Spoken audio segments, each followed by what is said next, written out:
On this Sunday night, Halloween heartbreak and mourning in Seoul as more families find out the worst news.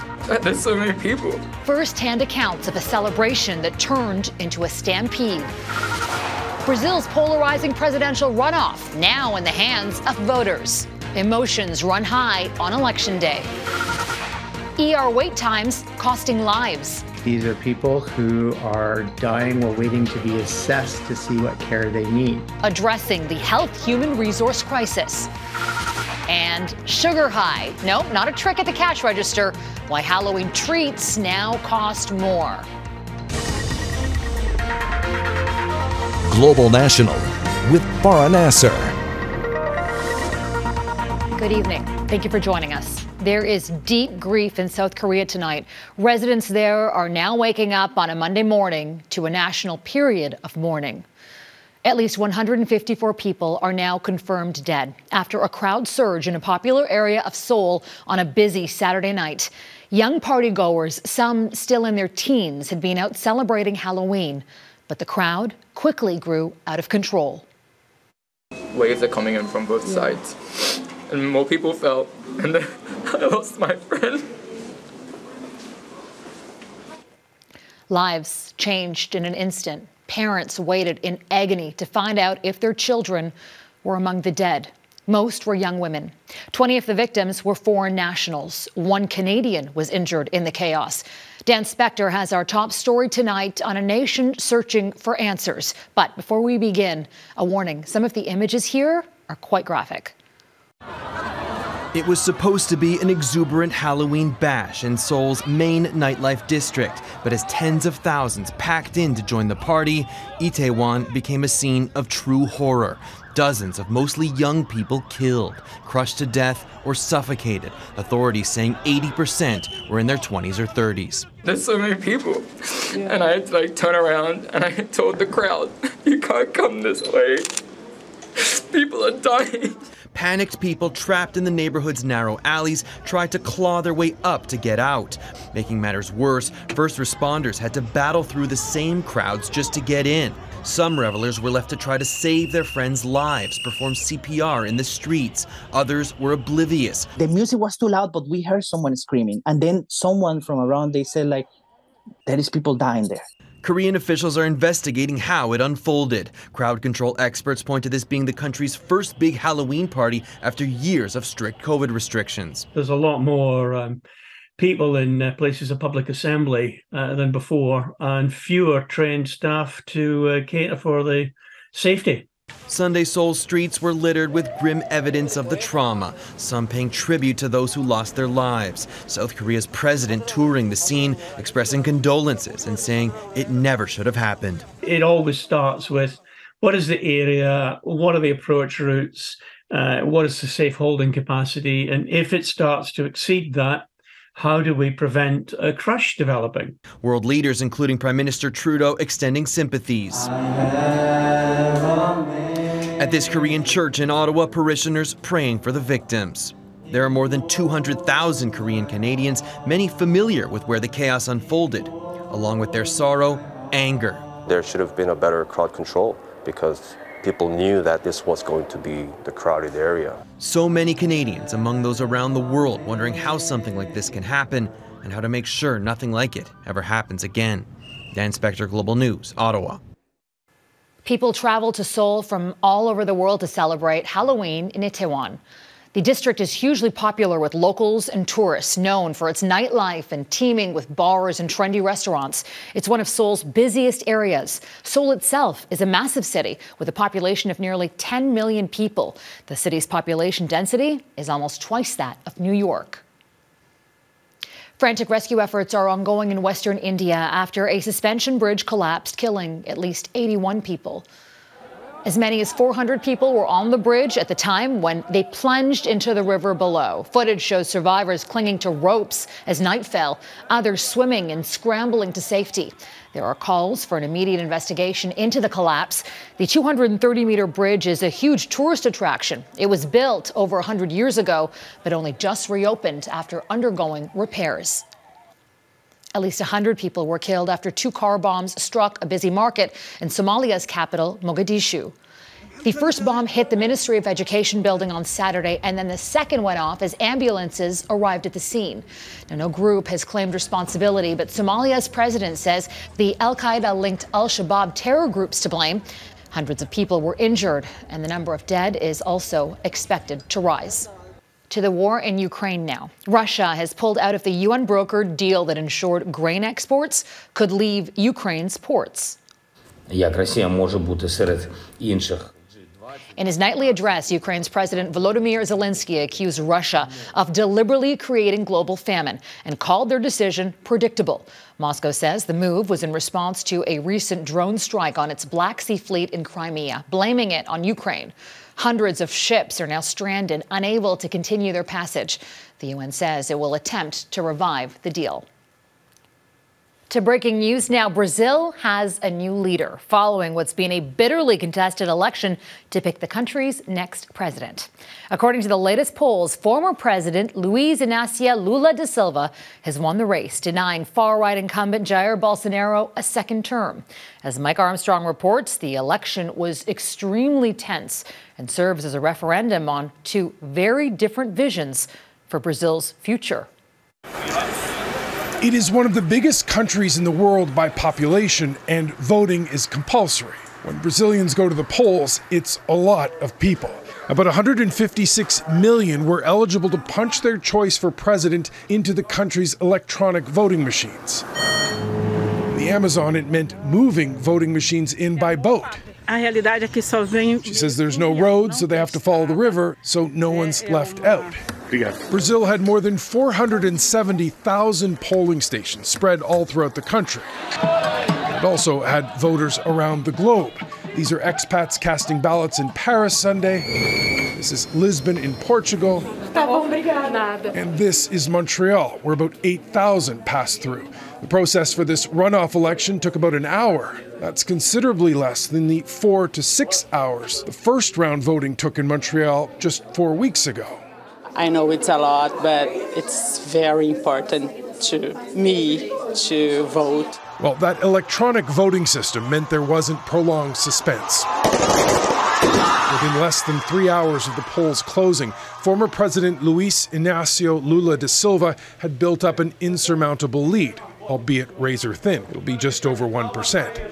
Commonly known as Lula, he returns to the presidency, a position he held from 2003 to 2010. But after a bitter campaign between two polarizing figures, there is work ahead. Political analyst Ricardo Ishmael says the first thing the new president will have to do is calm the country. The mood right now, he says, is too tense. A big question will be how the defeated candidate reacts. Far-right populist Jair Bolsonaro has said he could only lose if the election was stolen. Observers say he may borrow from the Donald Trump playbook, denying the legitimacy of the vote to keep his base motivated to stay the face of the opposition and to prepare a comeback of some kind. Mike Armstrong, Global News, Montreal. To another hotly contested battle, the U.S. midterms. America's biggest intelligence agencies are warning of threats against politicians and polling sites as Election Day is just days away now. These are the first midterms since former President Donald Trump polarized parts of the country, claiming the 2020 election was stolen from him. And the new warnings come after the hammer attack injuring the husband of U.S. House Speaker Nancy Pelosi. Jennifer Johnson has more. Your vote will make a difference. With just over a week till the U.S. midterm elections, Democrats are bringing out the big guns to energize their base. Former President Barack Obama is crisscrossing the country to help Democrats keep control of Congress and win gubernatorial races. But the campaign trail has become treacherous territory as threats against politicians rise dramatically. This habit of saying the worst about other people, demonizing people, that creates a dangerous climate. The FBI and Department of Homeland Security have issued a new joint intelligence bulletin warning of elevated threats against politicians, poll workers, election officials, and targets including political rallies and voting sites. The intelligence units of these departments have got to kick it into high gear. It's a challenge like never before. The warning comes after the brutal attack against House Speaker Nancy Pelosi's husband in their San Francisco home. Pelosi has broken her silence, writing, "Our children, our grandchildren, and I are heartbroken and traumatized by the life-threatening attack."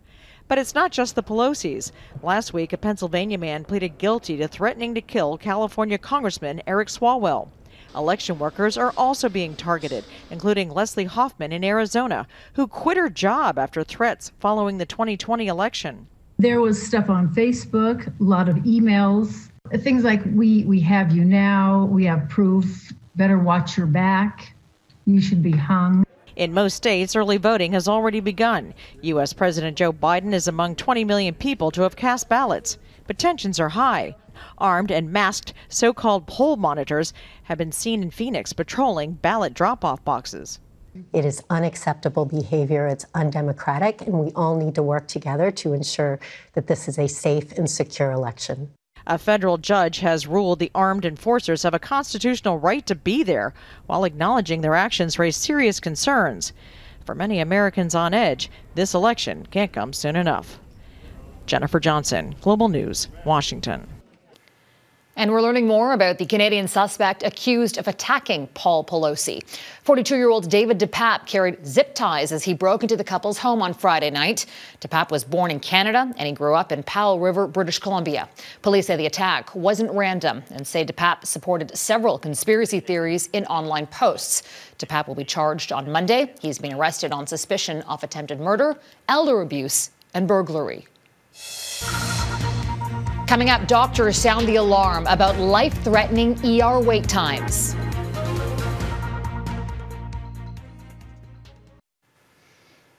Our country's healthcare crisis appears to be hitting a breaking point that holds dangerous consequences for Canadians seeking medical help.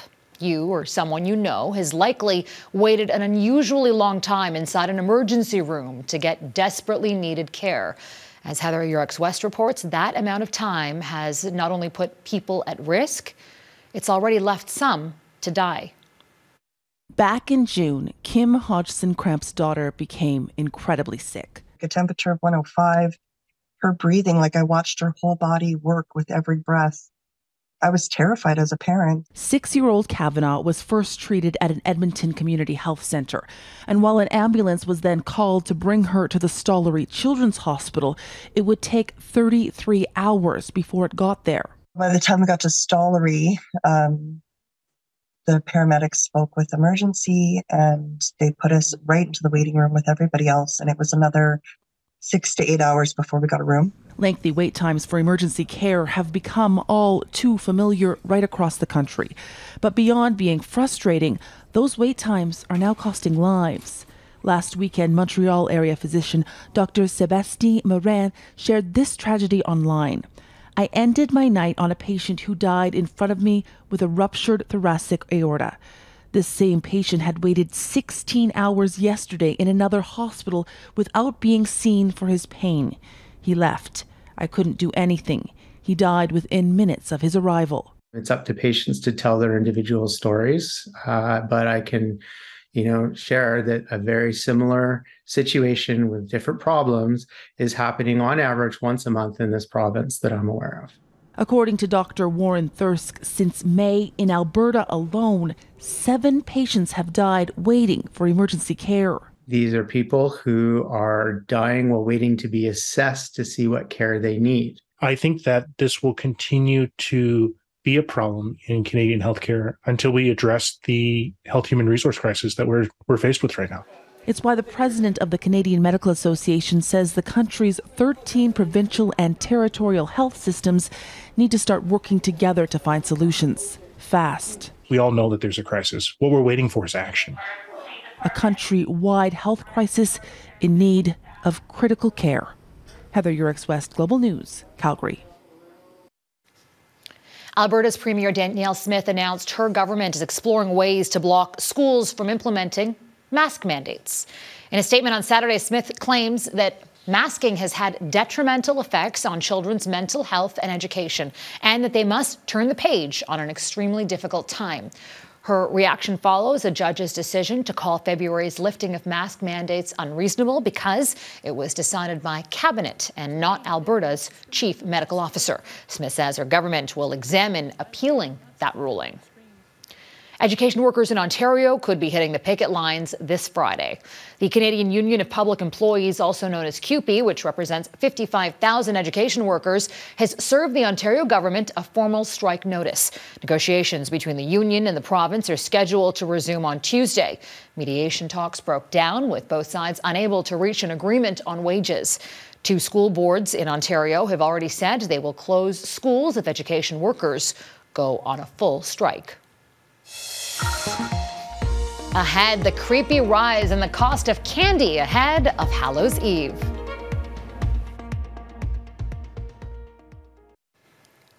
If all the costumes and pumpkins, and in my case, very giddy kids, haven't clued you in yet, Halloween is tomorrow. And if you haven't gotten your candy yet, beware, because before the kids go door to door, you might want to go supermarket to supermarket looking for a bargain.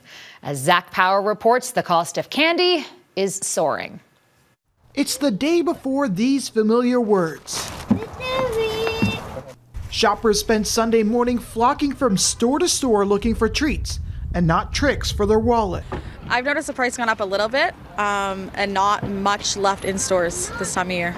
No, every year it goes up a little bit more. Last year I bought like a whole big box of like all those candies, but this year actually I just bought those 2, like $6, 2 for $6.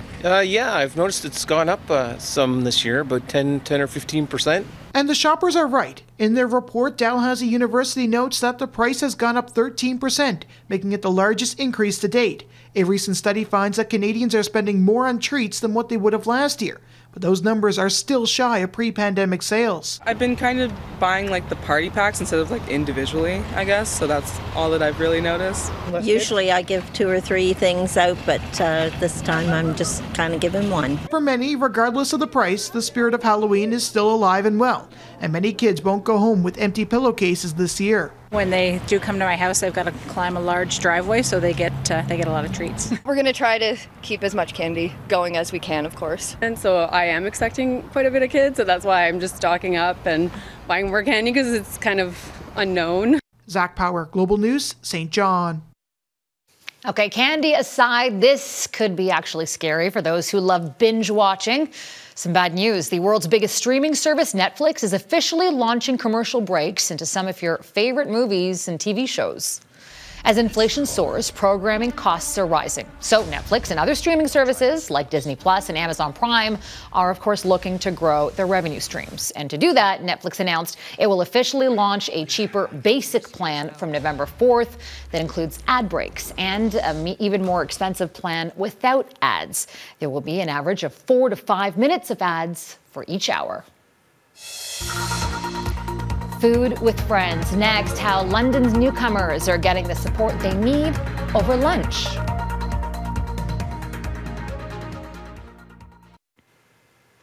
Moving to a different country is no easy task. It's uprooting your entire life and culture to go somewhere where you don't know a lot of people. And for asylum seekers, they might arrive with little to nothing at all. Now try doing all that in one of Europe's most expensive places to live. As Crystal Gamansing reports, that's why a London food bank is bringing newcomers together to eat and to build connections in the face of uncertainty.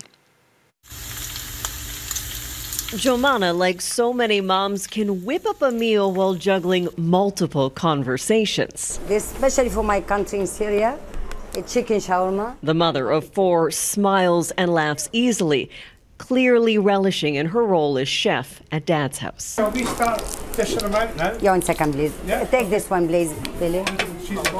And this one, spicy one. Spicy? Yeah. Jomana came to London in 2009. I lived in Sweden before, 5 years. I feel in that house is my family. Everyone here helped me if I need anything. A new extended family is what many have found here. Thai, Japanese, Black British. Who else have we got? Oh, Moroccan, Algerian. How many is that? That's a few. The meal they share becomes the bond. They talk, relax, and take food off the shelf if they need. Inflation in September hit 10.1% here. The cost of living aside, life in London can be especially hard for those new to the country. There's the culture, and for some, uncertainty over how welcome you are. We are asylum seekers from Iran. These friends were hesitant to say they crossed the English Channel. Hostilities exist about the record number of people arriving in small boats from France. Many asylum seekers, according to the Refugee Council, live on the equivalent of $8 Canadian a day, and they're not allowed to work while their claim is being processed. It's why twice a week, Dad's House invites people to share a hot, home-cooked meal. But everyone has to eat together. I feel it's safe now. We try to do life normally. And that has recently included protesting at the Iranian embassy in London in support of women's rights. Maybe this time it's for revolution. New freedoms and new connections in the face of daily struggles. But here, time is a commodity worth its weight in gold. Crystal Gamansing, Global News, London. That smile is everything. And that's Global National for this Sunday night. I'm Farah Nasser, and on behalf of our whole crew, I want to thank you so much for spending part of your Sunday evening with us. We're going to leave you tonight with what the NHL is calling Costume of the Year. A video showing 5-year-old Ontario Oilers fan Easton Outing is going viral for his hockey-themed Halloween getup. You really can't beat a custom-made Zamboni. Until next time, take care of yourselves and each other. Good night.